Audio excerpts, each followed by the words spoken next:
right, everybody. Oh my goodness, it is a good day here at the community. Thank you all for being here. I am so very excited about our guest speaker today. You guys have no idea, man. First off, like absolute mega team leader, superstar real estate agent. He's owned like literally $1 billion brokerage. This guy is out of control, successful. I learn something every single time he opens his mouth. And he's one of those like geeky smart guys, right? Who knows everything about everything. Is awesome. I love it. I'm so excited for all of you today to get to partake in one of my mentors, honestly. Mr. Craig McHugh is joining us today, and he's going to share about why sometimes we talk ourselves right out of having a deal. So, Craig, I hope you are ready to rock on, my friend. I don't even know how after that intro, I think I'm even more nervous. So perfect. That's what I try to achieve. Right. Perfect. You did it. Nailed it. So, hey, everybody. Thank you all for being here. Yeah, this is really, well, let me tell you about me first. So I think Jeff touched on a few things. I'm actually not an old timer. I've only been in the business for, I just passed into I'm in my 7th year now, which is crazy to believe, but I was in IT for 18 years, had 2 companies, sold those, retired, goofed around for 10 years. And now I work for tuition now. I have one kid in college, one that just graduated, and one that's a sophomore. So we had exhausted the college fund pretty darn quick, and so back to work for me to pay my dues to society for my children. So yeah, but I love it. Actually, jumped in kind of at a great time, and sort of figured out, grew it, did a lot of dumb stuff, figured out a lot of stuff, got asked to join the #1 brokerage as a partner. It was great. Amazing people, loved my time there, and learned so much more about the industry. Jeff and John and Joe and all turned up on our doorstep one day and said, "Hey, what do you think about this EXP thing?" And it was hard to unlearn what I learned. And so ended up, after about 6 months of just trying to overturn every single rock about, and debunk this whole thing, left the brokerage where I still have amazing friends and relationships, and here I am. Now you're stuck with me. So yeah, it's been great. I mean, we are only, let's say we're 6 months in, 7 months in, having a great time, learning a ton as well, building back our team and our office. I've got another great group that we've partnered with, and we actually just opened our office. This is our first week in our office. I'm actually not in our office right now because our internet's not really that great yet. We're working on that. But so Jeff asked me to talk about something I'm passionate about in my listing presentation. It's sort of a work in progress. It's always, and I want you guys to hear as well, this is not the end all be all. This is kind of my evolution towards listings. And a lot of it is just organically grown. A lot of this I am a giant plagiarizer.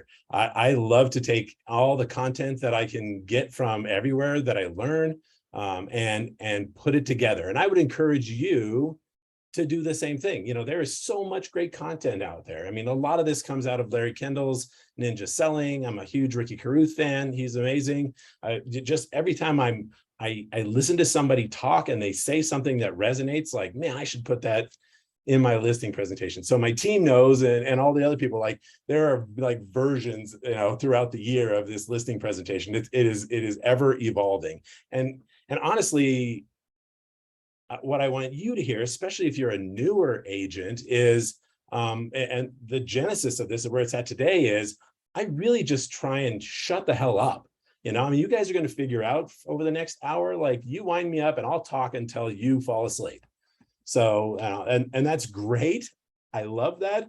But sometimes in a listing presentation, you can get to the end and the people are, and it was like, what's your name again? Like, who are you? Like, why are you here? You know, so, and I've seen that. I've actually gotten I've actually gotten listings from people who said, you're the only one that actually asked me a question, you know? And that was also for me, like, all right, I'm going to fix this. And I had my first listing presentations.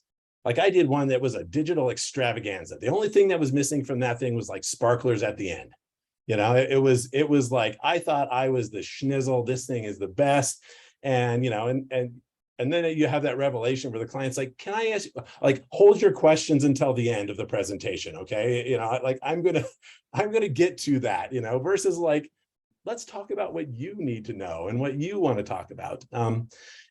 And as a new agent, I think, and I see this, I do a lot of training. I was responsible for all the training of our new agents and my team. And I think there's a part of human nature that, you know, as long as I'm talking about what I know, you're not going to ask me a question I don't know. And I think that's really important to hear that as a new agent. You know, for those of you that just tuned in for my door knocking, how I do door knocking. Really, what I hope you took away from that is, it's not about door knocking. It's about when that person opens the door, you have no idea what's coming next.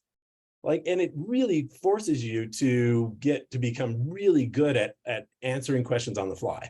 And I think that's sort of where listing presentations can be as well for new agents, where, you know, like, if I stop talking, they're going to ask me a stupid question or a question I don't know the answer to, and I'm going to look stupid.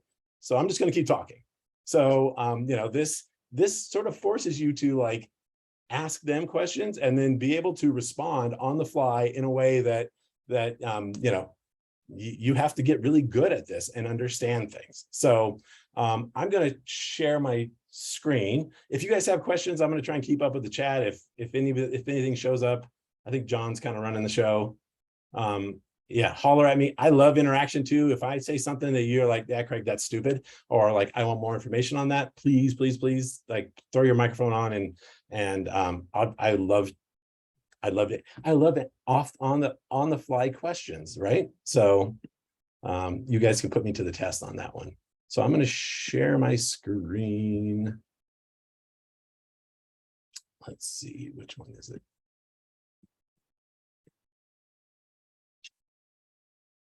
That one. All right. Everybody seeing that? Okay. So here's my one. I have no problem sharing my listing presentation with all of you. I want you to take this and I want you to, you know, if it works for you, I want you to use it. I have one condition under which I will share this with you. And that is, if you make this better, if you come up with like the question, or you say like, Craig, this could be better, or what about this question? Please reach out to me, share it with me, make it better, because that's how we're all going to learn together. Okay. So everybody down with that? Perfect. All right. Yeah. So awesome. I'm going to stretch this out. I'm going to try and look at comments, but I don't know if that's going to work. All right. So I want to kind of show you how this lays out, first of all, because it's kind of designed for a very specific way to be done. So these are, we call them the blue folders. These are a 4-compartment folder. You know, this is what you go when you go to your doctor's office, and they walk in and they always have one of these with like your files in it. You know, it really gives you a nice way to compartmentalize information. It also looks really cool when you bust this out, you know, and you're like, okay, let's take a look at your file, you know, and it just looks cool too. So you can buy these on Amazon. We buy them all the time. I always have at least 2 or 3 of these in my briefcase and laying around. So, because you never know when you're going to want to talk to somebody, and it just gives you the ability to take notes. You know, the other thing that this does is, my wife is sort of is really the brains of the operation and kind of runs the show here. So I don't come back from a listing presentation with like, what was her name, or what's their email address?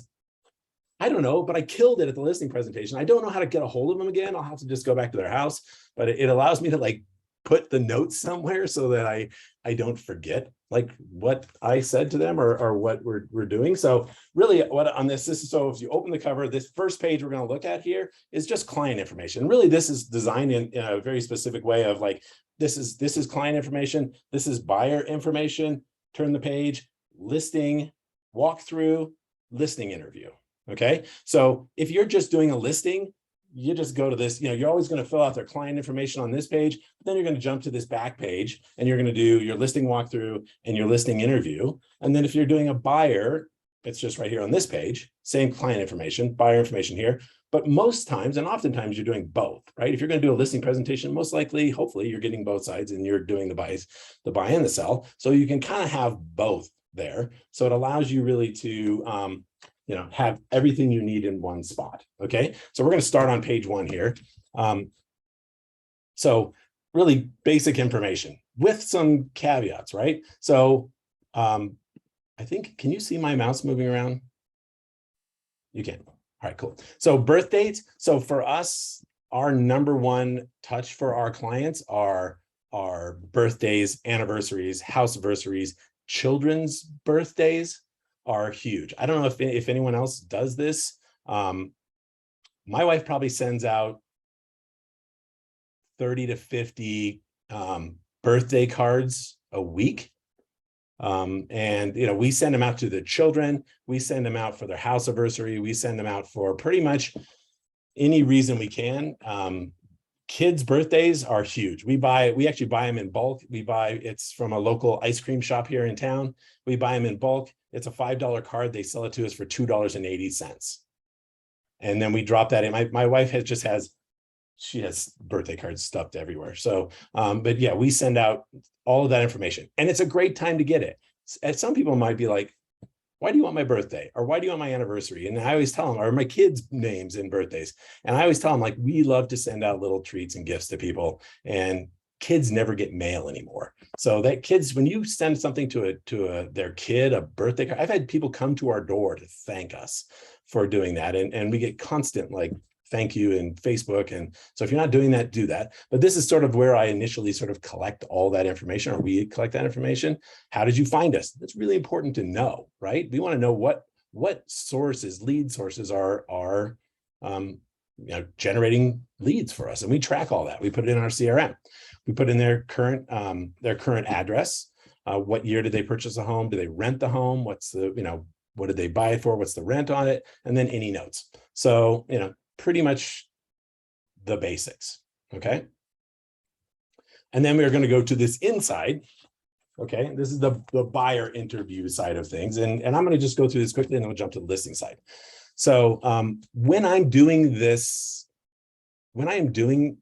asking these questions, for me, there are two really the most important things that I want to walk away with. One is, what's their number?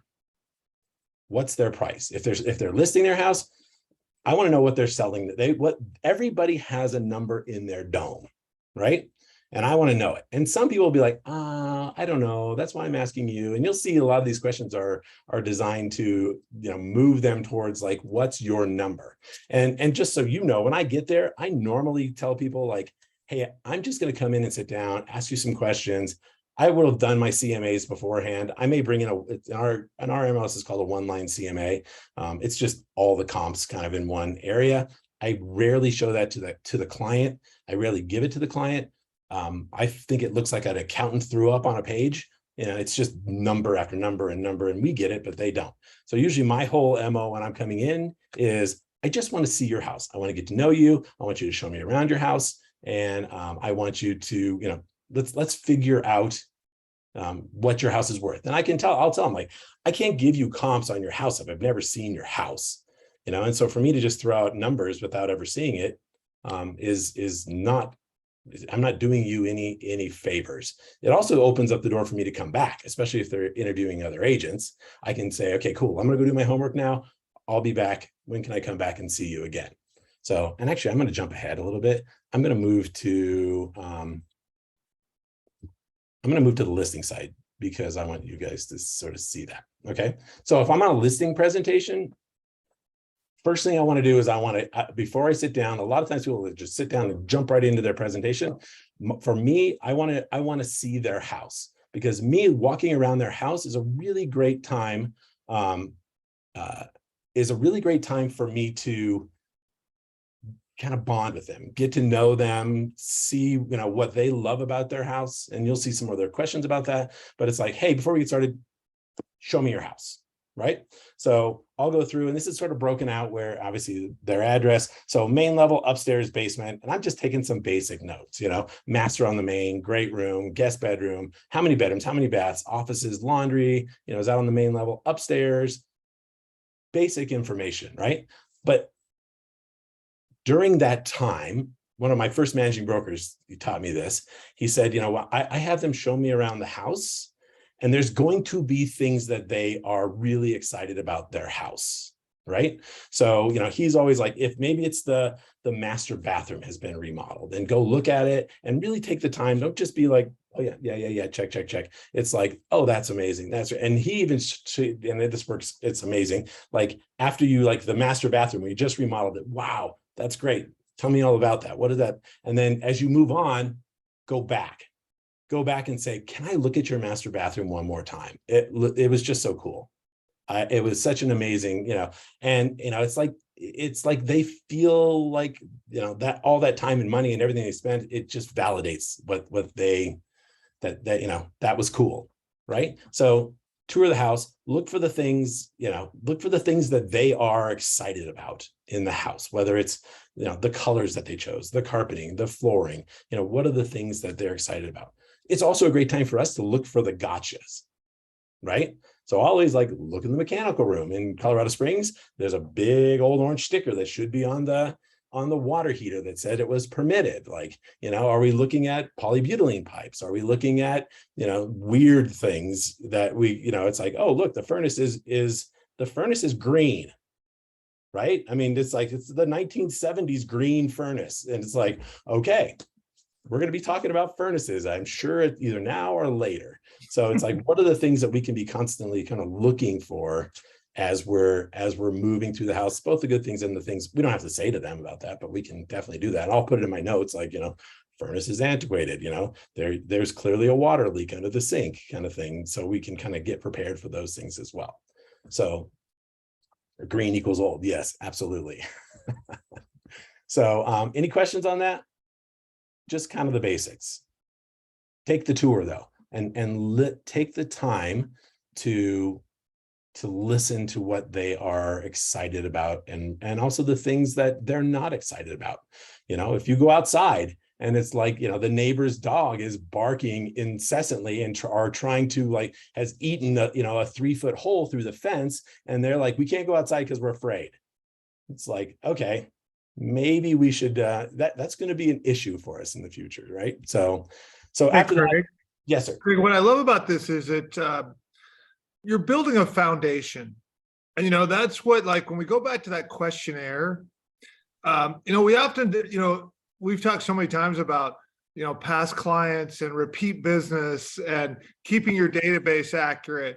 And what you're doing really is you're building that now. I mean, you're starting that today when you're on that listing appointment, you're gathering that information. That makes the people feel more important, but that data is going to be there to keep building more deals down the road. So the purpose isn't just to get that listing for that information. That's to build future business as well. And then you're also, people love being paid attention to. So when you're more detailed questions of what you're saying makes them feel more important, that you care more. Isn't that really what this is about? Oh, absolutely. Yeah. And again, it, for me also, and I don't know how to put this in words, but I know that, successful agents are going to know exactly what I'm talking about. And that is this air of calm confidence. And as a new agent, again, that's where I'm just going to talk, but sometimes when you're just talking, and people are like, man, that guy seems nervous, So even how you carry yourself, when I sit down at their table, I'll sit down, I'll lean back, I'll relax, I'll have dialogue, and just I can handle whatever you're going to throw at me. And part of it also is like, I'm interviewing you as well. I'm not going to say that. I'm interviewing you to figure out whether I want to work with you. And that's for a new agent. I train a lot of new agents. That's really hard because you want any freaking business you can get your hands on. And, and sometimes it's like, oh, I'll put up with a lot of crazy. We've all put up with a lot of crazy, I'm sure. But for me, it lets me realize, like, how are these people? What's their demeanor? How are they handling stuff? Have they thought this through? So it kind of opens up a lot of different things. Once you sort of get to that calm spot where, like, I'm working through the system, working through the flow on this, and I can really judge where they're at also. And we'll see more about that here in a sec. So let's jump into my listing interview part of this. So these questions are rudimentary, but it's really important when you ask them that you take the time to listen and actively listen too. I'll ask the question, and then I will even like set my hand on top of it. I won't be reading the next question.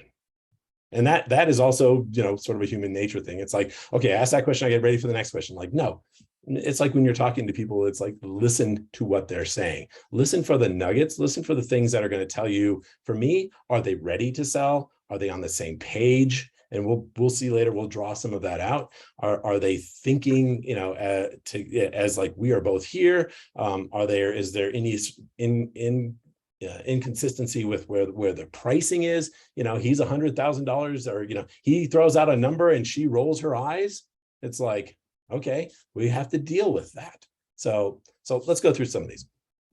Have you done any updating to the home since you bought it? And that's also goes back to like, oh, the master bathroom. Yeah, we did that. Tell me about that. This is a great time. Like, oh yeah, we did fill in the blank. If it's something that should have been permitted, like, we finished the basement. Okay, cool, awesome, finish the basement. Tell us who we is. Was it like you and your wife, you and your best friend, and a couple of cases of beer? Was it a contractor?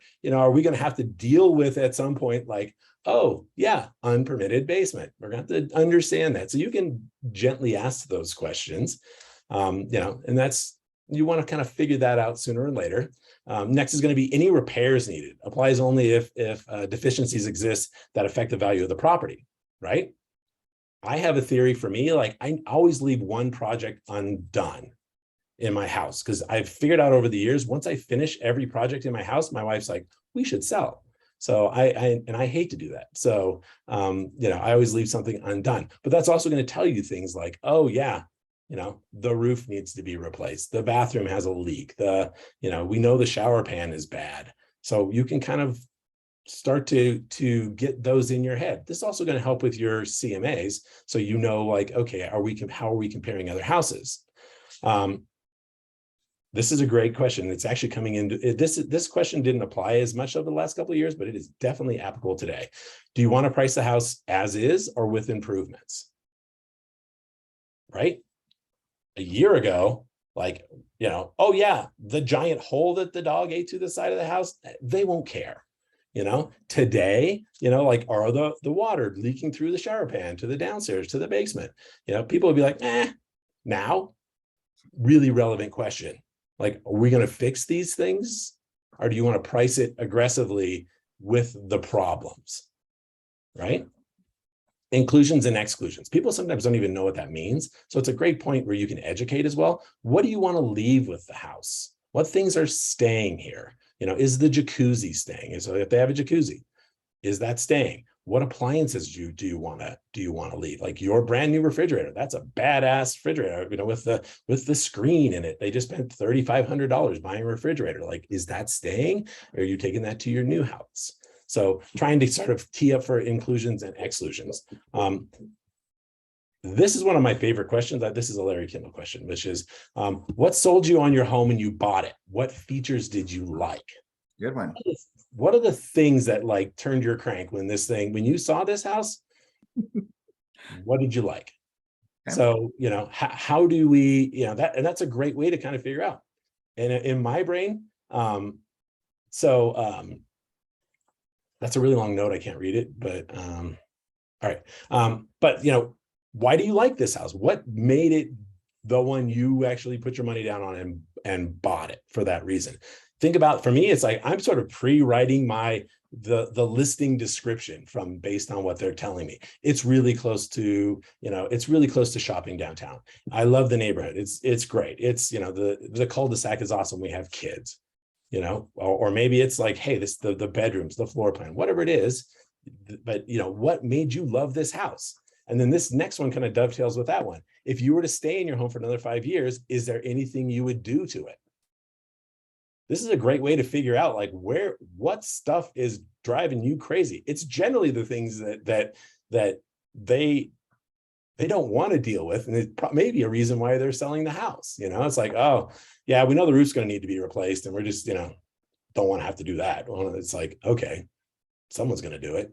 So, or whatever it is, the windows, what things would you do to upgrade your house? Right. So they're going to tip you off here on all the things that probably going to show up on your inspection objection that you're going to have to deal with. Or even better, again, market has shifted. I mean, we all agree market has shifted. These may be things that if they're telling you, especially if they're pretty large deficiencies, like these are things we're probably should having a conversation about.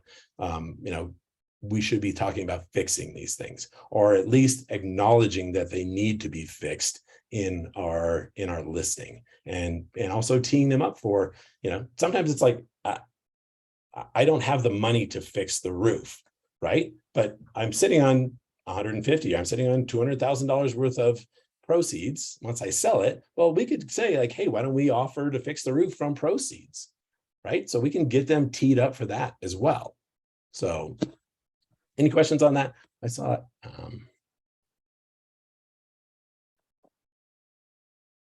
Oh, yeah. All right. Okay, next page. Now we get down to let's get down to the nitty gritty here. Why are you selling your house? And that's always interesting. Sometimes it's like we need more house. We have more kids, another kid on the way. We need to downsize, all the kids are gone. We need to be smaller. Sometimes they'll be straight up with you. Like, I hate my neighbors. I hate that the neighborhood's gone downhill. And you have to, not much you can do about that, but you also have to, it's good to know, like, these are the things, like the neighbor's dog keeps chewing a hole through the fence and is, tried to kill Fluffy 3 times. So, those are the things that we have to acknowledge and pay attention to, right? So how long have you owned your home? Simple question. This is one of my favorite questions. This is a Larry Kendall one as well. For a moment, imagine you're a buyer and look at your home through buyer's eyes. On a scale from 1 to 10, how would you rate the condition? And man, you can see the wheels turning. It's like, and it's funny because people are really hard on themselves on this question. Like, they really are like, oh, maybe a 5. It's like, wow, okay, cool. And then really they're 1 being a poor condition. What would it take for your home to be a 10? And it is crazy because they will tell you everything like, oh, the furnace needs to be replaced. The water heater needs to be replaced. There's that stupid leak we can't seem to find. The roof needs to be replaced. And, and so for you, you're making your punch list of like, this is what my inspection, I can almost guarantee all this is going to be on my inspection objection. So, like I said, a year or 2 ago, it'd be like, meh. We'll just list it. Today, it's like, okay, this is a great point to have a dialogue about, do you want to fix any of this? Can we fix any of this? Can we offer to fix any of this? If this comes back in the inspection objection, are you willing to fix some of this? Like, how much are you willing to do? Do you have resources to do that? Do we have to do it out of proceeds? These are questions you can start having dialogues so that when the inspection, when we've all done this, I'm guilty as well, turn a blind eye to all the things they tell us, we put it on the market and the inspection objection comes back and your clients are like, what the hell? Why are they asking for all this stuff? It's like, because it needs to be, it's bad. But, we never took the time to sort of tee it up so that they're already prepared for that. And you're going to see, for me, a lot of my MO of this is like, get them in the right headspace, of like, yeah, that's probably going to, if we don't address it now, we'll probably address it later. What does that look like for you? And it just eliminates the objection later, right? Because we've written it down. Remember, you told me that the water heater is 18 years old and it's all rusted out on the bottom. We talked about that, remember? Oh yeah, that's right. So, you shouldn't, if you were buying this house, you wouldn't want to have a water heater that's eminently going to fail. So, let's talk about that. So this next question really goes to those two key principles, the two key things that I want to understand. One being price. Clients, at a listing presentation, nobody ever wants to just like tell you their number, because they want to hear your number first. And, we all know that, the big Z out there, Zillow, they've all looked. They've looked on Zillow. They've looked on Realtor. They've looked at what their neighbors' houses are selling for. They have a number in their dome, and they may not want to share it with you because they either want confirmation that you're on the same number. But this is a good way to like, what would you be willing to pay for your house? And sometimes they'll be like, well, then when that well is, for me, is like, I've got a number over here that I want to get, but I know what my house is really worth, and so if you see that like pause of like, what do I want to sell it for? Or what would I be willing to pay for it? You already know, like, they know probably know what they want is way less than what they actually are willing to, what they want to sell, put it on the market for. So, it does sort of put them in a weird position. And it is kind of the first point where you can see any sort of break in their thinking of like, yeah, I know it's only worth 500, but I really need to get 650, and I've had people say that. It's like, okay, that's cool. Let's figure out what that looks like. Let's see if we, the comps hold up to that. So, and there's a whole nother discussion we could probably do on pricing homes. Like, I really don't care what they want to list it for. I never really, if I knew the house was worth 500 and they said 650, I would list it at 650. But I would have the other side of the conversation is, what happens if we don't get that number? That's where I think a lot of agents fail. This is a little sidebar. A lot of agents fail on listings and lose listings over time, and once they get on the market, because they never had the other side of the conversation, which is, you can list it for whatever you want. And if we can get that, amen, brother, let's do it.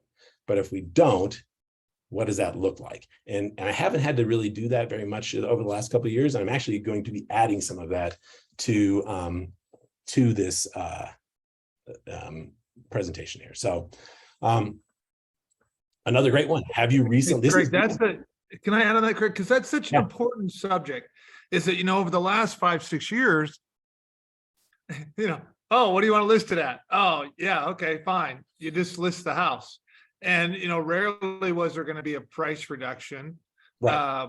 And so let's talk through this, because one of the things that you're doing here is, when you're building that list, and you're also looking at asking them, where do they see the world from? My assumption is, one is it's getting them to become more realistic on price. Number two, that's going to be building some things of, hey, maybe these other people care about the price too. And that's why, we see these conditions, maybe we need to lower the price. So is some of that building into that future, price reductions and the things that, that they've identified as well? Yeah, absolutely. Yep. And then, at some point we bring out the CMA, like, here's what the market says. And, if there's a big delta between like what the market says and what they want, it's like, how do you feel about that? And then you can have more conversations. It's like, no, 650 is my number. And I really have done my research, and, I looked on Zillow, and Zillow said 650 all day long. It's like, cool, let's go.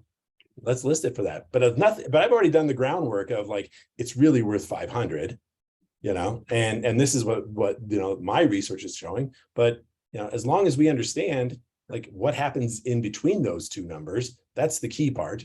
So, you know, that's, You're setting the stage for price reductions up front. So you're understanding, hey, if they're not motivated and they want 650, you know, they're probably not going to reduce their price. It's probably a waste of time.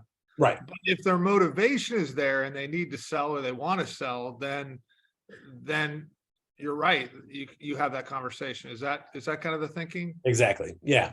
I mean, I think the biggest mistake, and I am absolutely 100% guilty of this as well, is a lot of agents don't want to ask the hard questions, because you don't want to question your client. Like, I mean, a quick little story. This is when I was a brand new agent. It was a beautiful house. It had been on the market for a year. It fell out. I actually got an appointment from it was an expired listing, got an appointment, did all my research, had all the comps. I had reams of like, I got this. And I went in, it had been on the market for 700. It was worth about 610 to 615. Went in, sat down with the owner, like, here it all is. We should go on at 615, 620. We want 700. Well, it's not worth that. And it's like, and I was like, no, it's not worth it. No, we can't do that. And they're like, well, we went back and forth a little bit, and like, I'm at this and this and this. I'm like, okay, it's worth 615. And then they're like, okay, great, thanks. A couple weeks later, house goes on the market with the agent who had the listing for the last year. House goes on the market at 700. 4 months later, the house sold for 615. Guess who got the commission? Not me.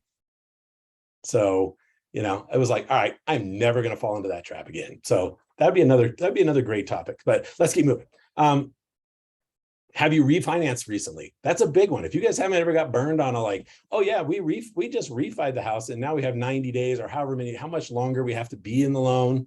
Like, don't fall into that trap. Approximate balance you owe on the first. Most people know that. This one here, a second or a HELOC. Oh, I've gotten my ass burned on that one. Because people forget about HELOCs, right? There's a second on that house with a HELOC. And you ask them, like, do you have a HELOC? We also have a thing here in Colorado called CHAFA, which puts a silent second. It's down payment assistance, puts a silent second on the house. People forget about silent seconds. They just sit out there, you just owe the money when you sell the house, except you owe them $15,000. And it's like, you get under contract. It's like, oh, by the way, remember that silent second you put on it, or that HELOC you put on it, you're gonna have to pay those dollars. So like, oh yeah, we have a HELOC. Why does that matter? It's like, because you're gonna pay that off when you sell this house. So when was the last time you sold a house? This is a really fun question. I like this. When was the last time you sold a house? Tell me about your experience with your realtor. What did you like about the process? What would you do differently? And the way I think about that is, I'm sitting here now, and that realtor is most likely not sitting there. What did they do wrong? And this is a great question to figure out what the things are they triggered. The number one thing is like, oh, they were great until they took a listing and then I never heard from them again. Just lack of communication. So it's like so I'll make it like lack of communication. Like, I know I need to be touching these people every 3 to 5 days, or whatever it is. They just kind of bullied me. Whatever that thing is, it's a great way for them to like, tell me about the experience. What would you do differently? But also, like, for you, they're doing it in a way that's very unobtrusive to them, but you are learning a ton about like how this client wants to be handled and treated. And it's critically important to understand that. Anything else I need to know about the property? That's a great little place to like, oh yeah, by the way, this one is one of my favorite questions as well. And this question really dovetails back to your last experience. If you could wave a magic wand and have this sale go just the way you want it, what would that look like? And that's a great question. It's a great way for them to kind of tell you how they're envisioning this going. Because, for those of you, again, Larry handle lots of different, that reticular activating system in our brain, like their subconscious has completely thought out the fantasy of what this house sale looks like, right? And it's probably been working on it for months, maybe years, of what this what this whole process is going to look like. They have an image of how much I get for it. I find the perfect people to move in, and all the neighbors love them, and I'm a hero, and I can march down the street and they're going to be like, you found the perfect neighbor, even better than you. Like you're a god.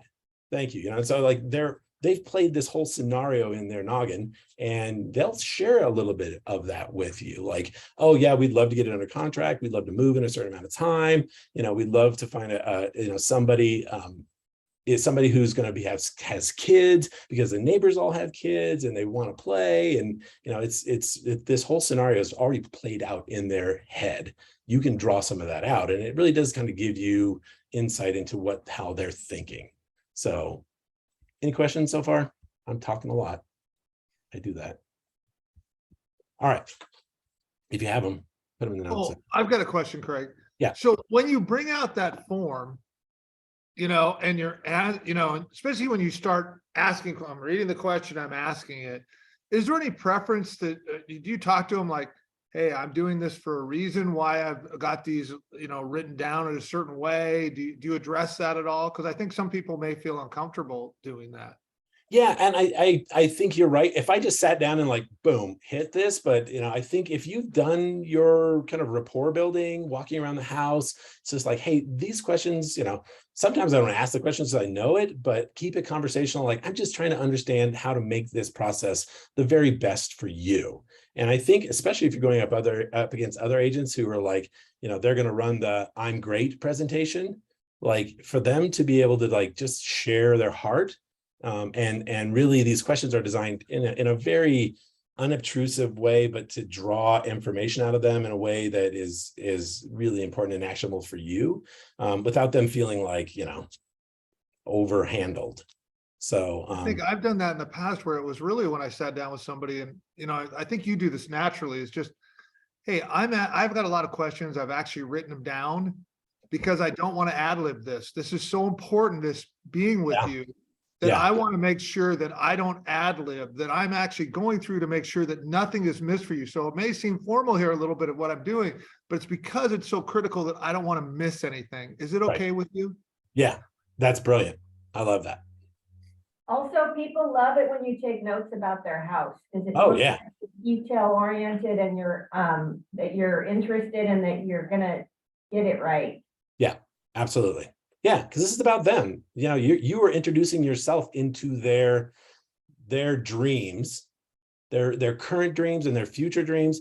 And so you have to be gently insert yourself into that whole process. So all right, this is actually one of my favorite things to do. And actually if you want to step up a listing presentation or step up listing times, because a lot of times people are just completely like, I have no idea when to list it, or like, we want to list it, right now is a great time. Like, we'd love to be moved out by May. So this is just a calendar. I update this every year, right? So it's just the year.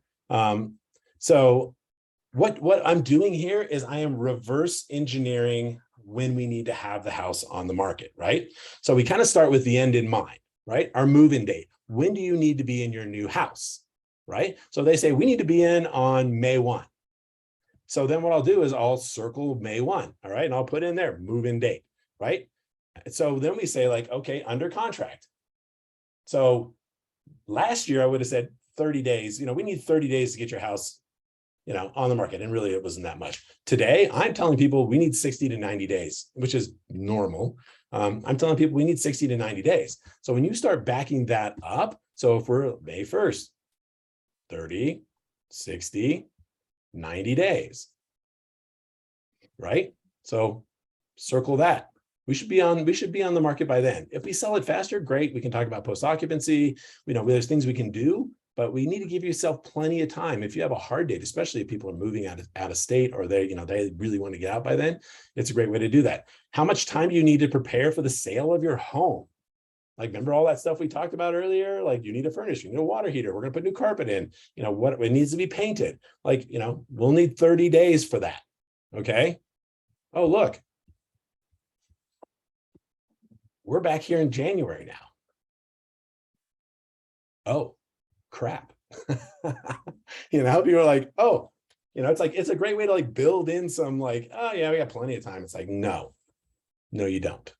So, and you can, whatever your market, you can adjust this to your market, but how much time and, but we need to get everything ready. So then first day on the market, it's like, oh, okay, we need to do that. We need to get moving. We need to, start getting their head in gear. Again, we're trying to take a reticular activating system or, this whole idea is broken through their subconscious into their conscious. Their subconscious has finally let their conscious know like, hey, we're buying a house, and so now we need to like put hard dates on that. And that can be a little bit challenging. Someone said, yeah, do you see this question? But sometimes I'll take pictures. Yeah. Oh yeah. Pictures in there. Yeah. I mean, you're talking about listing the actual pictures to do the listing. Yeah. We're going to need time to do that. And you can adjust this based on, what your timelines are, but it's just a great way to get them thinking about like, we need to start moving sooner than you think. I wasn't like talking about this, Paul asked that question on like listing profile pics or anything like that. I was talking about like just general, like when you're walking through with the customer, like when you mentioned about like, the new master bath or something that they did that they're really proud of. Yes. Something that you could kind of take a picture of and be like, hey, I just want to kind of pin this, or, if that kind of helps build that value with them, or on something like the rusty hot water heaters or an issue at the house. Yeah. I can be like, hey, I can, connect you with somebody. I would, can give you a quote on that or something, to kind of build that. Yeah. That rapport. And I do take pictures. I apologize I don't do that, but yeah, I do take pictures of key things. I find I take more pictures of like, holy cow, like that's going to be a mess. Like, that like, wow, it seems like all my pictures are like hoarder houses and piles of cat poop. And so, maybe that's weird. I don't know. But it's like the nice ones. I'm like, yeah, this one's nice. I don't need to worry about anything, but the ones that are like, wow, okay. I didn't take more pictures, mainly because I show my wife. So I'm like, look at this. So, all right. So that was a great question. Thanks, Paul. And then this is sort of my last check page here. And I'm just going to run through these questions quick because I want to do the buyer side too as well. Do you have any other questions about the market analysis? If I share that with them, are you familiar with the term fair market value? So here's how it's defined in a real estate market. Fair market value is determined by what buyers are willing to pay for given their choices and what sellers are willing to sell for given the competition, right? And so that's a good way to tee them up. Like the market is that dynamic, we could look at your house today and go like, yeah, this is the number. And we could have 3 houses come on the day that we go on and all of them are less than yours. That's, we need to understand what fair market value is. Are you comfortable selling your home at fair market value? Based on the current so now we're going to back to that question, right? Remember, what's my primary goal? Like, what's the number banging around in their noggin? I want that number, right? So based on the current market conditions, what do you think you should price your home in order to get you to your new home on time? Listing price. And guys, this is one of those questions, and I say this especially to my new agents, where you just have to shut the hell up. There's going to be a big ass awkward silence. Just be quiet. It's going to put a little bit of pressure on them, but they're most likely going to tell you the number that they have in your head. And then you can start doing, you don't have to say anything, but you can start resolving in your mind, like, how are we on the money? Are these guys being realistic? Or are we going to have to like have more conversations about that differential there? So, and that's when for me, I'll bring out, if I want to show them CMAs, and I can show them like, hey, here's what the market is, here's what's done historically. What do you think about that? Oh, we're too high. Yeah, but I still need to get 650. Okay. What happens if you put it on the market and you don't get 650, you don't get any offers in the first month? What do you want to do? Well, yeah, we're gonna have to lower the price. So, do you think that price will get you there on time? That's another great question. Those 2 questions, huge. Like, I need to get 650. Okay, but you also need to move on May 1st. And you have a hard date, right? Remember, you're moving jobs. Your new job starts on June 1st. So you need time to get there. So if we go high, Do you think we'll be able to get you where you need to be on time? And shut up. If you get under contract date on your house and if you get to the under contract days on your house and your house hasn't sold, what will you do? This is a big one. This is a super squirmy question especially for newer agents. You have to shut up right here and just sit there and look at them, and 90% of the time they'll say, lower the price. And you'll be like, okay, good. How much? And how often? And shut up. And they'll be like, oh. And almost always in this question, they'll go, how much do you think? It's like, well, and then for me, it's like, okay, no, if we're 100,000, if we're really far off, it'll be like $10,000. We're going to drop it $10,000 every 2 weeks until we find equilibrium with the market. Oh, okay, cool. And then sometimes I'll put that, depending on how they are, I'll put it in listing presentation or in my listing agreement as well. This is also an interesting question. If you got a full price offer on day one, how would that affect your plans? Like, can you move early? Can you get out of here early? Is your other house contingent? Are you building a new house? We should have, we'll be figuring those out as well. So, and then notes. So, that's just, yeah, any questions? So this, you can kind of look through those. That's kind of the end right there. So this is kind of the listing side of things. But, the main thing is we're trying to move them towards, this spot right here, and doing it in a way that they don't feel like, they're giving you the number, freely giving you their number, and you can adjust based on that. So that's the listing side. Any questions? Caleb, Jeff is gonna Jeff's gonna send it out to everybody that's on the call. Yeah, you guys are welcome to have this. All right, let's jump to the buyer side. Let me ask you, I have a couple questions for you. Yeah. Like, would you actually have some price reduction forms there and have them sign them before you leave? Have you ever thought about that? Have you ever done that?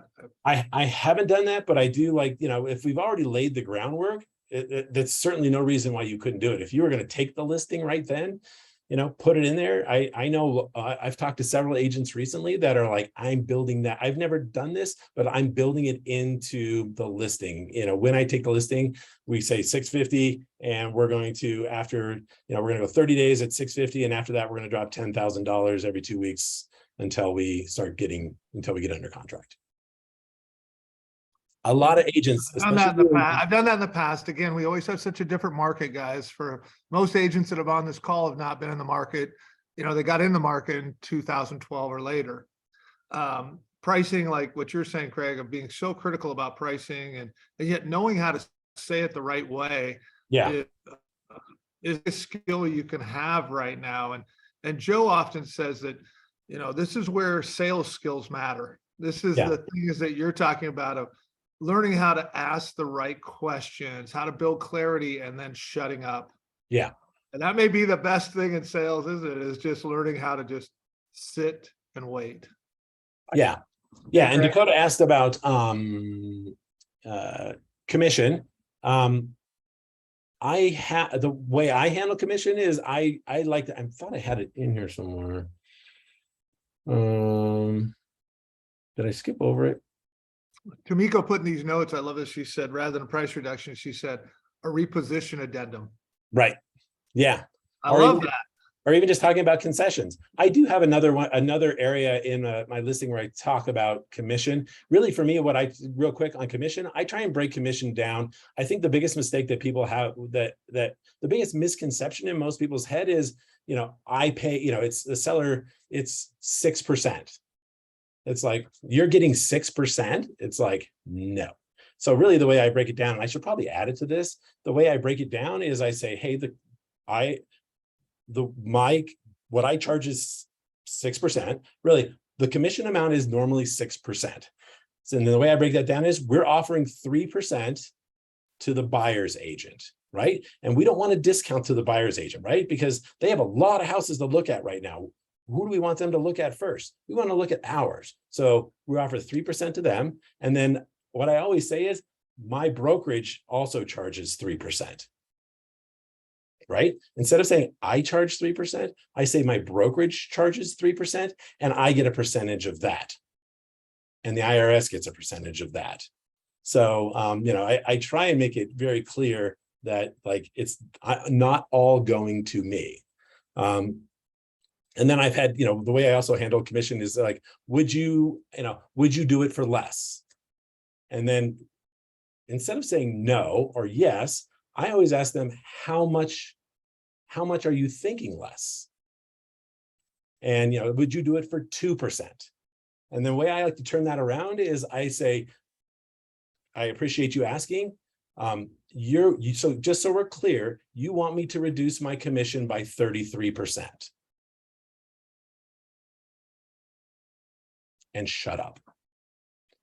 And they'll go, wait, what do you mean reduce my commission by 33%? It's like, well, it's really easy to say, will you reduce your commission by 1%? It's not 1%, folks. It's a third of my commission. So I've had people like go, 33%? No, I would never ask that. I'm like, well, you understand, like I get 3%, my broker takes a percentage, but also like you're asking me to reduce it by a third. I've had one with like, that is way too much to ask. I'm like, right? Like, oh, so let's just move on and just keep going. So yeah. Great notes here. It's like, success fee. I always like to say it that way. Learned it from Craig. Oh yeah. Steve. Yeah. So on a 500K home, 1% is 5K. Yeah. Do the math real quick. Like you want me to reduce my, remember, I don't keep all of that. So I even just sometimes say, no, I don't reduce my commission. I do a great job and I'm here because I do a great job. And if you just shut up at that point, 9 times out of 10, they'll go, okay, and just keep moving on. So, all right, John, how am I tracking for time? We're right at 10 o'clock. So keep rocking. All right, I'll buzz through this. So this is the buyer side of things. Now, so remember too, like you could be in a buy-sell situation. So that's great. If you're just with a buyer, this still works, same form or same thing. You're going to still fill out the customer information. This is our philosophy. I can't remember where I found this, but I love it. This goes back to what you asked me about earlier, John, which is, I would like to ask you a few questions that will help me find your home. I'd rather ask you 500 questions and show you 5 houses than ask 5 questions and show you 500. Right? So this is a great opener to be like, I'm going to ask you a lot of questions so we can really narrow down as quickly as we can. So, do you own your current home? How long have you lived there? Will you be selling your current home? That's an important one to know. Do you need to sell your current home to buy your new home? Really important. There's going to be a contingent offer. We want to know that right up front. So we have that on a scale of 1 to 10, with 1 being you're just starting and 10 being you'd like to find a home today. Where would you rate yourself and why? Really cool question. It's like, where are you at in the process? Most people are usually like 3 to 5. The ones I really don't love is like, I'm an 11. I need my new house yesterday. It's like, oh, cool. You're going to run the wheels off my wagon over the next month. So yeah. Have you been pre-approved for a loan? With who? It's like, oh yeah, I got the card from Rocket Mortgage. I'm good to go. It's like, oh, cool. Yeah. Would you like me to recommend you a few local lenders? And this is a good opportunity to talk about, like, everybody gets pre-approved from Rocket or Quicken. It's like, let's talk about that. Let's talk about the difference between local lenders. And for me with lenders, what I tell people with like Rocket Mortgage is great. I've done transactions with Rocket Mortgage and it goes really well. Just for your clear, I don't know if you heard me say the word I just said. I said transactions. I never say the word deal. Never say the word deal. Used car salesmen do deals. We do transactions. Okay. Like I don't let people around me say deals. Don't love the word. So, because it sounds cheesy. It sounds lowbrow. So it also opens up, a really cool conversation for me with lenders. What I usually say with lenders are, here's the difference between Rocket and my local lender. My local lender gets paid when I get paid. I want somebody in the boat with us who is pulling as hard as I am because they want to get paid. Guess what? The guy who's processing your loan at Rocket or Quicken or, any other online banks as well, he goes home on, if he goes home on Friday night, and if we're trying to get this deal closed, or we're trying to get you, I said deal, I apologize. You guys call me out. If we're trying to get this transaction done, we want them to be available for us all the time. So that's really important. It really kind of drives home why we want a local lender. Been pre-approved. What type of loan are you using? Really important to know. Is it FHA? Is it VA? Are you going to use, do you need down payment assistance? Those things we want to know. When's the best time for you to look at homes? Great question. Here's another great question. Are you working with any other agents? We want to know, right? I don't want to figure out like, hey, I've got 3 agents that are all working for us. And especially they're like, well, my brother-in-law has a friend, and it's like, great. And so my thing is like, yeah, we're going to lock down agency real quick. Like if you're working with me, you're working with me. So how long have you been looking? By what date would you like to be moved? What's important about that time frame? That's always a really good one. Like, oh yeah, my lease is up. I hate those, So any questions for me? All right, new home needs. Do you have a preferred area of the city and why? And this one, it says map, sort of, it goes towards this map right here, right? Because a lot of times people say like, I want to be on the east side of the city. I want to be on the west side of the city. It's like, okay, tell me what west means to you. So this is actually a map right out of my MLS that just sort of breaks down our different sort of areas of the city. So it's like somebody could say like, oh, I want to be in the east side. Well, like, is that east side the Powers corridor? Is that Briargate? Is that Falcon? Because Falcon's out east, Black Forest is out east. And so what I'll do is I'll kind of like circle, like, I want to be in this area. Because that also starts to lock them down. Because the worst is like, we've been looking over here for the last 3 weeks. And all of a sudden you go, oh, this house over here in Ute Valley looks really cool. It's like, we're not looking over there. Remember, we're looking over here, but yeah, that house looks really cool. So it sort of pins them down a little bit.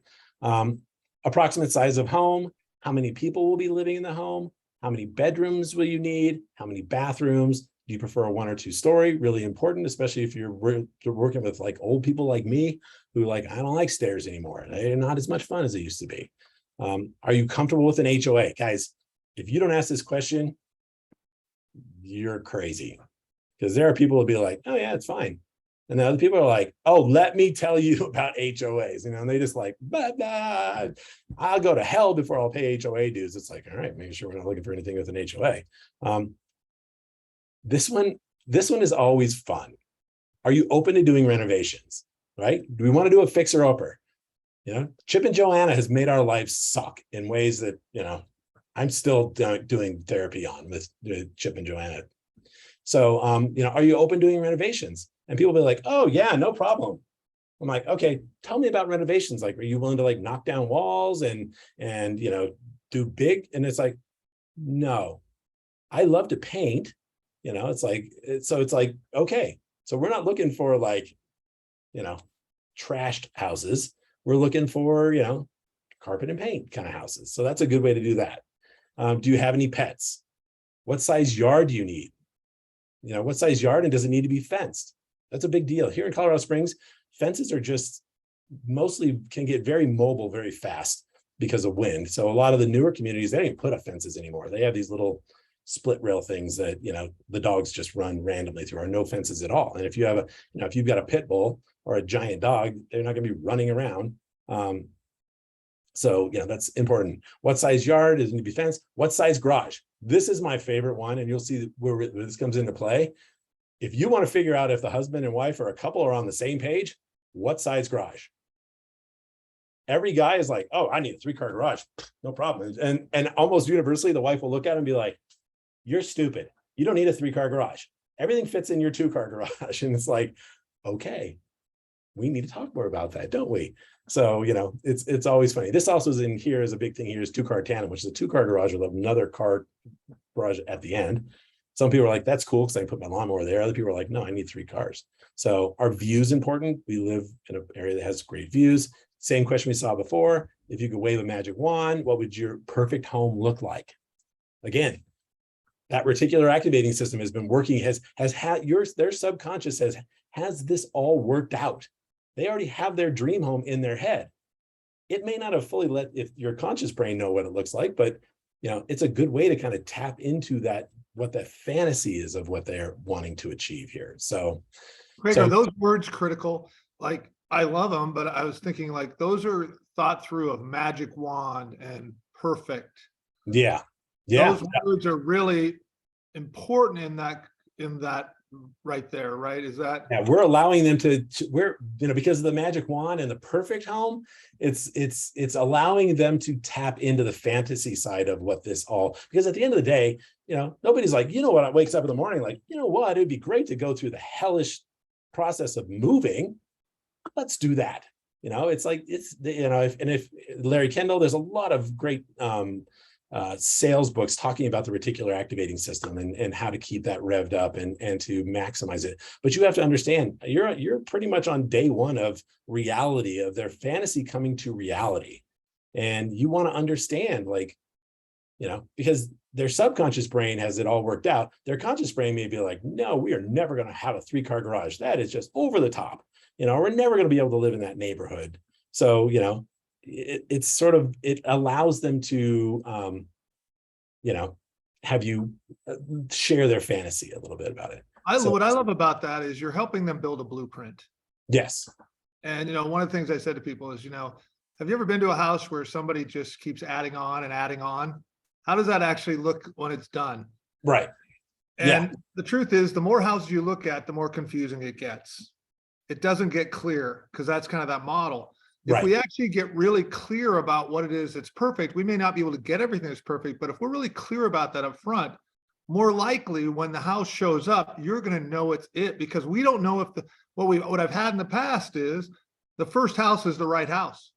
But if somebody hasn't gotten clear on what they want, they miss that. And now they're waiting months to find that next one. Oh yeah. Yeah. I had share that out loud with them, right? Like, would that make sense? Yeah. And then you've always got to go back. Their concern is, hey, what if we, if I look at the first one, maybe I've missed one, or I don't know the right price. Well, we're going to make sure that you have the right price. We're going to go back and do comps and do everything to make sure. But I want to make sure that we don't miss the right house right up front. Yeah. And that's the worst. I had a client I took around day one, first house we looked at. I'm like, these houses are perfect for you. They're new builds. They're the sort of like 3-story with the garage on the bottom. And we drove up and they're like, no, that's not what we want. Looked at houses for 6 months. I get an email from them like, this house looks cool. 2 doors down from the frickin' house I showed them 6 months earlier. And they're like, and we wrote on it and they live there and they love it. I'm like, I just gave up 6 months of my time. So, all right. So, tell me a little about your current home. If they're renting, if they're at a rental, that may not be a great, but it's still a good question. Like, oh, we really like being on this part of town. What do you like? What don't you like about your current home? Because, if it could be like, oh, the neighbors are too close. The dog barks all the time. It's so far away from everything. It's a great way to get into that. Why are they moving? There's something in their subconscious that they're like, we are done with this. Right. And it's been noodling it for a while. And then it finally lets your other side of your brain know. And then, but they got to know what that is. So, you said you'd like to be in your new home by, what is it? How would your plans be affected if we moved earlier or later? Right. We talked about that before. Do we have a lease in play? Do we have to sell something else? It's just a great way to understand that. What happens if we don't find your home by then? These are similar questions on the other side. If we found the right home today, what would you do? It's a great question. Like, this is a great way to judge how ready they are to buy. Like, if I could find you your home today, would you go? Well, that might mess up our plans, so it's good to know that. Are there any issues you need to resolve before you can move? This is a big one for new buyers. A lease is big. It's a great time to talk about leases. If you're a newer agent and you don't understand, go look at leases, go talk to leasing agents. Almost every lease has a provision to get out. So, understanding that is really important. I won't ever interpret it for them, but I'll tell them, like, read paragraph 12. That's what you're up against. So, what prompted you to want to move? What price range are you looking for? How did you decide on that price? This is huge because it's like, oh, I want to bet 300,000. What made you decide on that? Well, I'm pre-approved for 500, but I want to see if I can get some at 300. Okay. Let's talk about that. So this one, huge. This one is one that I've added. Is there anyone else involved in the purchasing decision? New buyers, first-time buyers, it's like, how much you got to put down? $50,000. That always like, okay. You telling me you have $50,000 in the bank ready to go? Oh no, my parents are going to give me $50,000. It's like, okay, cool. We can start. Let's let the lender know about that. Let's get the gift letter in play. Let's make sure you understand it's not a loan, it's a gift. So, we can start having those discussions about that. Is there anything I missed? Just trying to, again, let them be heard, right? So this is the map that I talked about. I want to show you a couple other things. This is a Larry Kendall, and it is so freaking good to figure out, is everybody on the same page, right? Must-haves, right? Must-haves are features of a new home, such as size, garage space, location, views, school districts, that if the home does not have it, you would not buy the home, even if everything else is perfect. So here school districts, everybody deals with school districts. It's like, I read online D20 is the best school district ever on the planet. Okay. If I found your perfect home in D38, you wouldn't buy it for no reason at all. Well, it's like, and some people are like, no, that's it. I have to be here, and those are my must-haves. This is where like the guys will always put 3-car garage, and the women will be like, and it's funny because we kind of like go through them, and it actually sometimes sparks some pretty heated dialogue of like, no, you're stupid. You don't need a 3-car garage. Or it's like, oh yeah, no, I want to have I want to have I want to have an acre. I don't want anybody near me. Okay. And are you willing to live outside of town? Because in town, those aren't a real big thing, or I want to fix her up, or like Chip and Joanna said, it can be done in 3 weeks. So it's like, okay. And maybe the wife's like, no, you're crazy. Or he's like, no. Sometimes it's like, well, another one is like, my husband can do a lot of things. And it's like, yes. And they're like, you want to do a lot of things? No. I want to move. I want to close on Friday, move on Saturday and Sunday, and go back to work on Monday. You better know that, when you're working with them. So it's fun it's actually creates, and you can have fun with it, but this is a good way to like really nail them down on like, I will only have a rancher. I will only have a 2-story. I have to have a 3-car garage. We have to have a fenced yard, and those are goods. Those are good for you, but also it's great because at some point they may come back and be like, well, this house looks great. And it's like, yeah, that is a great house. There are no fences, right? So Cujo is going to be running wild through the neighborhood. Are you cool with that? And it's like, oh, yeah, I didn't think about that. It's like, okay, so maybe we shouldn't look at that one. Oh, yeah, you're right. So, and then lastly, this is the funnel process. This is another brilliant Larry Kendall. And this works well with new buyers more, but also with existing buyers. And this is really kind of, once again, getting them teed up for when we're looking at houses. And really the thought process is, when I set you up, this is sort of my finish, when I set you up on a feed, on a search, I'm going to open it up really wide. Like we talked about a lot of really specific stuff. I'm going to give you a bigger area than you thought. I'm going to give you a higher price point than you think. And I'm going to open it up to a lot of different stuff. And I want so you can see what the market, what's happening in the market, and you can get a better idea of where everything's at. Ultimately, we're going to funnel that down, and we're going to get more and more granular the more we look, and we're going to get more and more specific. But remember, never forget, there's no perfect house. There is no perfect house. I have helped clients build their dream homes. And we get to the end of the process and they're like, I wouldn't do it this way again. It's like, no, well, this was your freaking, remember the dream house we spent 1.5 years thinking through. It's like, wow. So I tell people, like, if we can get to 85% on any house, that's a good one. We're never going to get to 100%. It's not realistic. We can get to 85%, and then we can float around and try and get refined in there, but there's no perfect house. It's just get to 85%, and we'll have probably a house that you're really going to like. So, and again, I sort of take my pen and I sort of draw in like, look, it's all going into the funnel and it's going to get better and better until we narrow down what we want. So I love that, Craig. A couple of things you're doing in there through this is you're telling stories, mhm. you know, and you're sharing. And so for the newer agents, if you don't have the stories yet, the stories that you're hearing today, you can take. Yeah. Because it's true. Whether it happened to you or it didn't happen, you know, hey, I got a friend that did this, right? And I love that in that, you know, I actually have a friend that's built 3 houses, the same floor plan. Right. But the third one, he goes, this last one's the right one. Really had the same floor plan, just made little tweaks, and it took the third one to get to where he was 98, right? Right.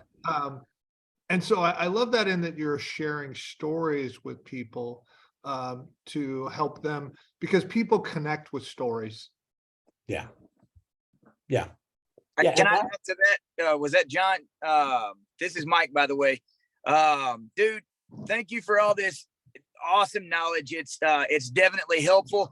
And John, I want to add a little bit to the new agent thing. Like, kind of like what Craig was saying at the beginning is, man, like he is the biggest rip off and duplicate person there is, and that's why he's so successful, right? Like we need to remember that that's what business is built off of, man. Like, see what others are doing and what's successful and just run with it, man.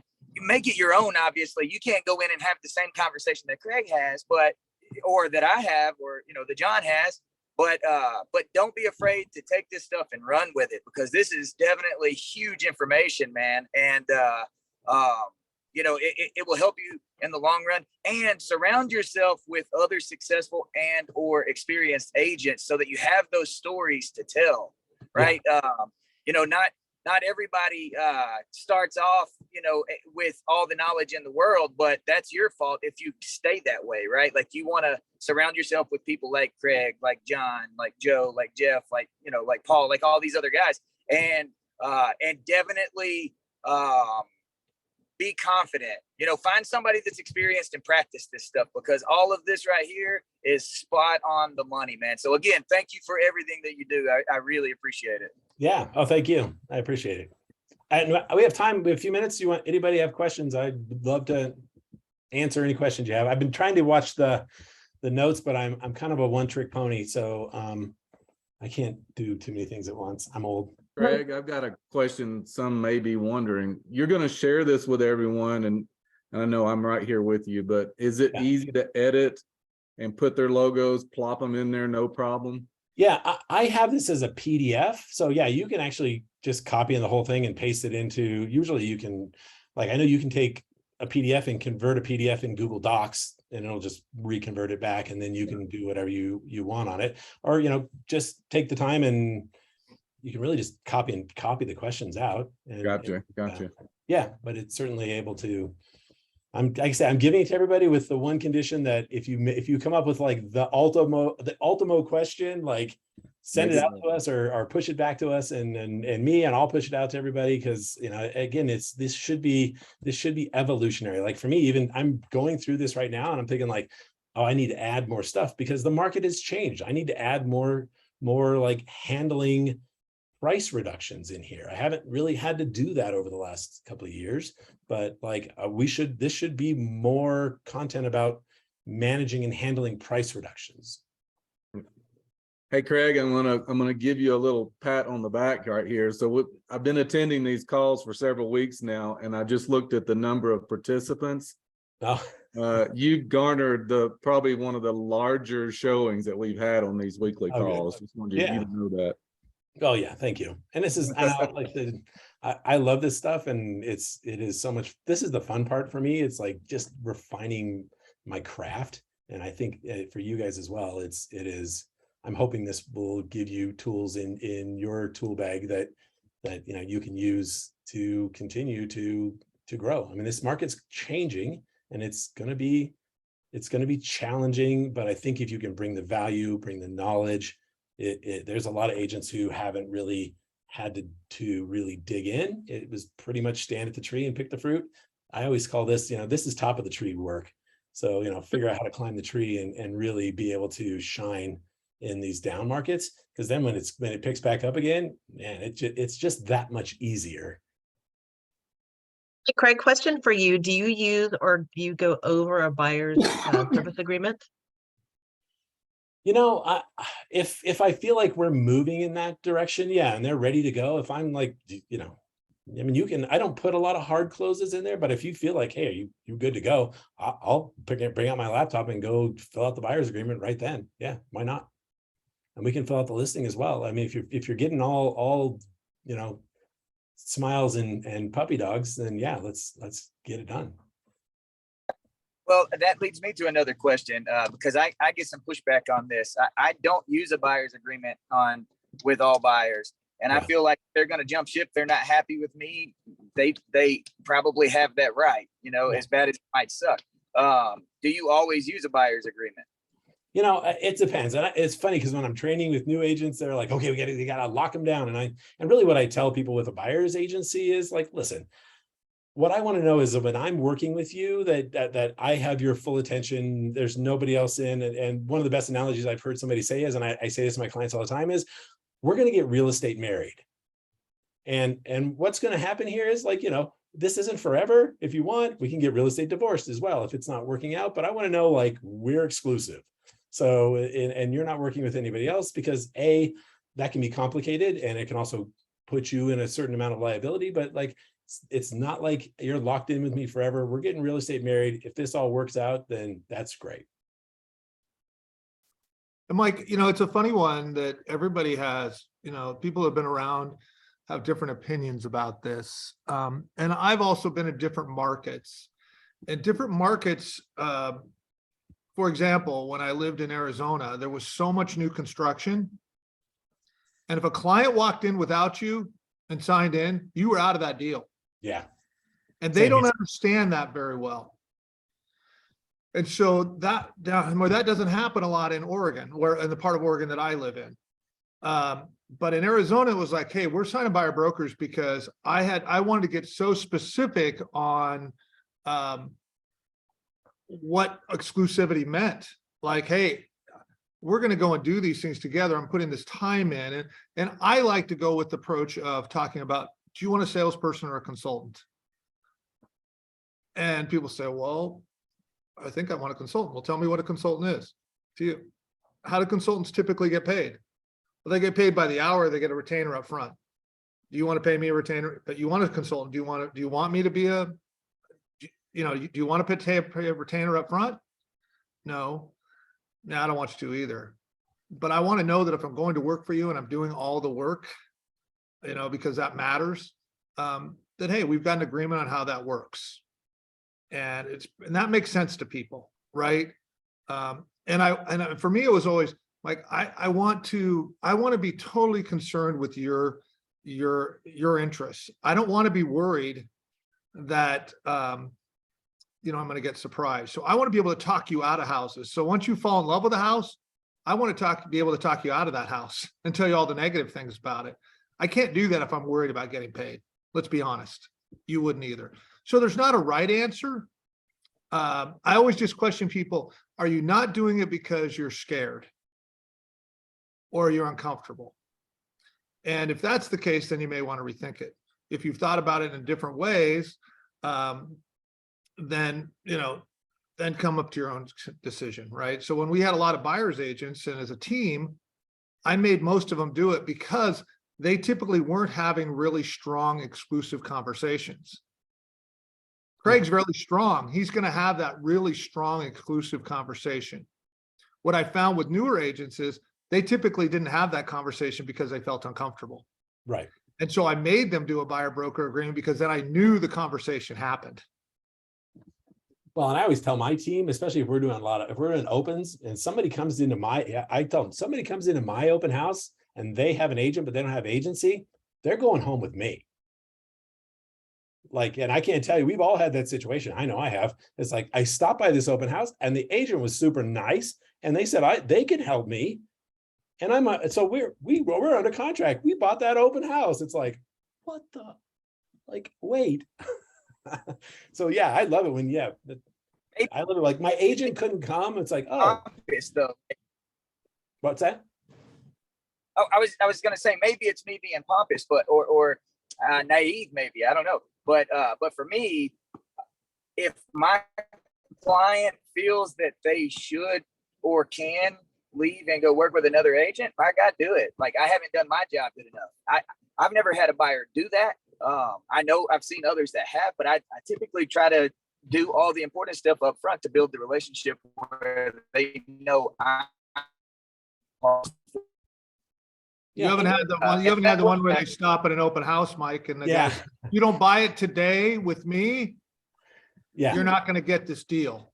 Yeah. And I think, you know what, I actually have clients that, you know, I've worked with before, and I'll take my time on the agency stuff, but it just, I think it should be case by case. And it is a good thing. The nice thing is our buyer agencies here are most of our docs are so buyer centric that, you know, it's like they can cancel, I can cancel. Right.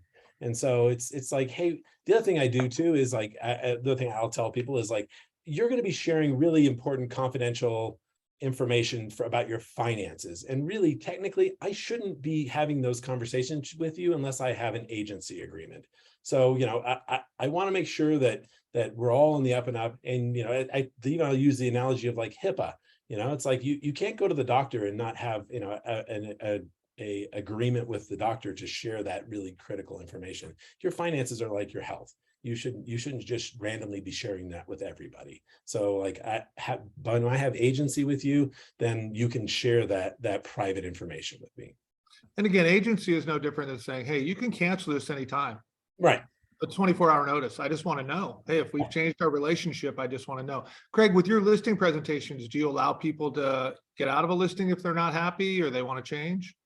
You know, absolutely. At this point in my life, it's like, if you're unhappy with me, like I don't, let's just get it over with. If I'm not doing my job, or if I've done something that makes you that unhappy, yeah, absolutely. Yeah.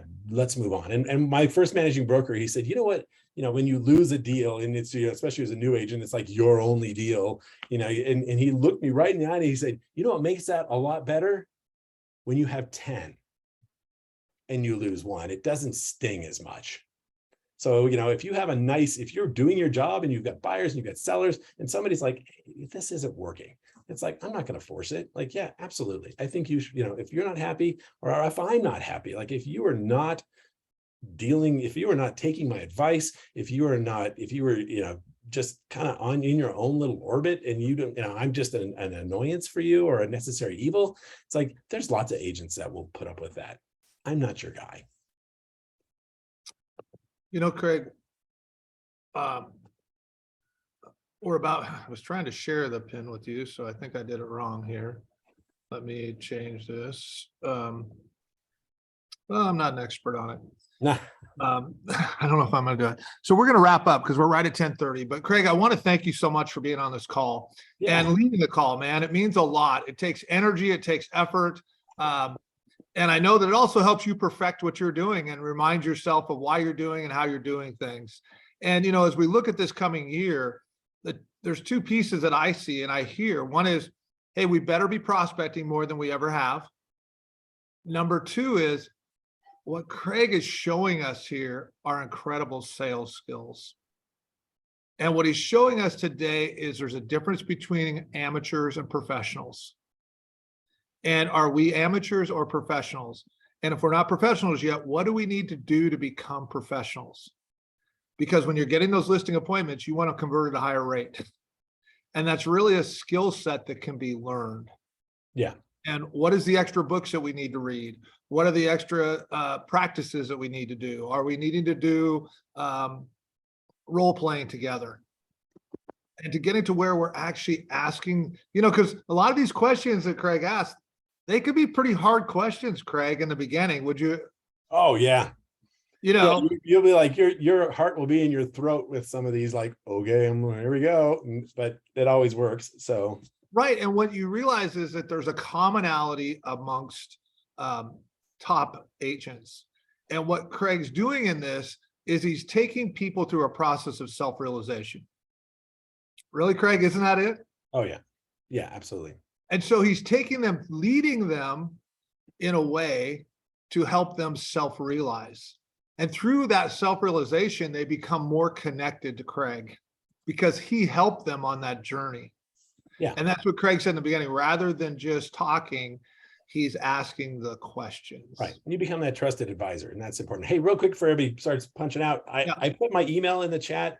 I know Jeff's going to do it as well, but if anybody wants to get this listening presentation, just send me an email as well. And I'll forward it, copy of it to you. So all of you here that are already XP agents, thank you so much for being here. I hope you got great value. Hit up Craig, say thanks, do whatever. And then for those of you that aren't at EXP yet, just getting to join our group today and our call, we appreciate you being here. Reach out to the person that got invited you if you'd like to find out more about these trainings and the things that we do at the community that are different, that could really help you grow your business. Otherwise, guys, hope you have a great week, and thanks again, Craig. Yep. Thanks, Craig. You're awesome. Thank Thanks to you. Kelly. Have Way a to go, great day. Craig. All right.